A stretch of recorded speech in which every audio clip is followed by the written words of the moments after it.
Hello, ladies and gents, boys and girls, people of all ages, sexualities, and identities, and welcome back to another Doctor Who review. And today's Doctor Who review is none other than The Company of Friends. So, what is The Company of Friends about? Well, essentially, it's a kind of segment of split up of a few stories of individual companions of the Doctor. In this set, we are introduced to Benny, Fitz, Izzy, and Mary. So let's start you off with Benny's story. It turns out that Benny is on a mission underground where she is being hired by someone to excavate a dig. And because Bernice Summerfield is a archaeologist, she is pretty much doing her job until she suddenly begins to become very suspicious of her employers. It turns out that there's a lot of information that they didn't tell her.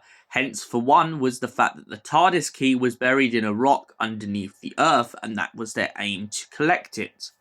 The woman in charge begins to try and argue with Benny and her second in command to essentially bring the TARDIS to her. When the Doctor suddenly arrives, he decides to go on a rendezvous with Benny as they decide to run off. However, when they eventually catch up on this monster that the Doctor can't see that Benny can, they realise that Benny's employer was trying to steal the TARDIS to supposedly free her from herself. The Doctor then points out that freeing the TARDIS from the Doctor would be a very bad idea, a little bit like freeing a pilot from a fighter plane in mid-air.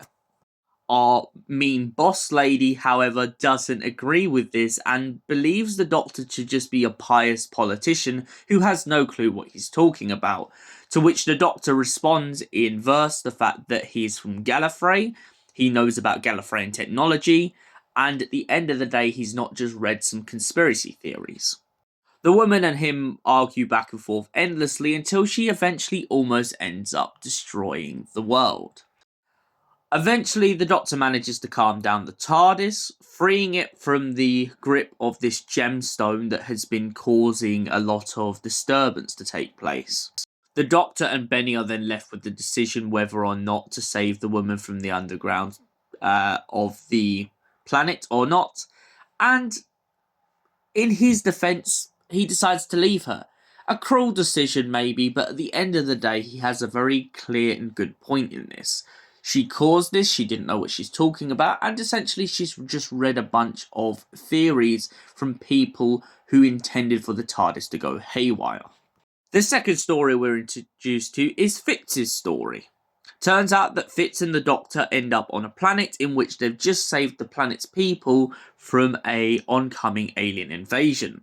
However, the Doctor and Fitz soon realise that the media are taking advantage of the Doctor's image, and so the Doctor, being absolutely annoyed at this, decides to interrupt their intermission by going to the head of the station and pretty much debating over whether or not using his image is a valid use of their resources, or just them pretty much taking advantage of the Doctor's good nature.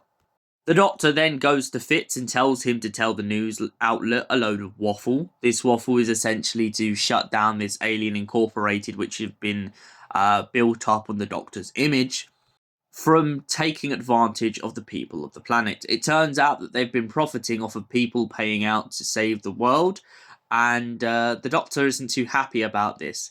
However, ironically, when an alien invasion does happen, Fitz becomes a little bit smoochy with one of the head of management and manages to get his name out there.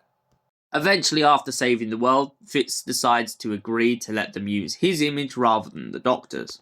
The third story, as we get into it, is Izzy's story. Izzy is an absolute nerd. She loves her comic books, and honestly, I can't blame her. Comic books are awesome. She takes the Doctor back in time to get issue 56 of her favourite comic book. However, when they discover that something's wrong with the comic book, they begin to get really suspicious. The Doctor and Izzy must do their best to try and find out the solution or what exactly is happening with this comic book, only to discover that all of the beings that have been creating the comic book are from outer space, and they're basing it on their own appearances. Izzy is disappointed when she finds out that her hidden character in issue 56 was a woman all along. And the Doctor kind of gives her a bit of a talking down to about how she should be a little bit more progressive when coming to her own media. However, Izzy kind of brushes this off and decides to move on from it. They also chase after a young lad who has been disguising himself as this character who no one knew the face of until Izzy's revelation, to try and stop him from interfering with Earth history. The final tale is Mary's tale. Mary Shely. The Doctor is walking alone in the middle of a storm and seems to have got himself caught up in some kind of temporal energy that is draining him. Percy Shelley decides to electrocute the Doctor to bring him back to life, but instead turns him into the monster from Frankenstein. A past version of the Doctor turns up to save his future self from destroying Mary Shelley, and then Mary Shelley and the Doctor decide to travel together. So, the company of Freinds. What do I give it? I love Blitz's story, I love Izzy's story, I love Benny's story, and I love Mary's story.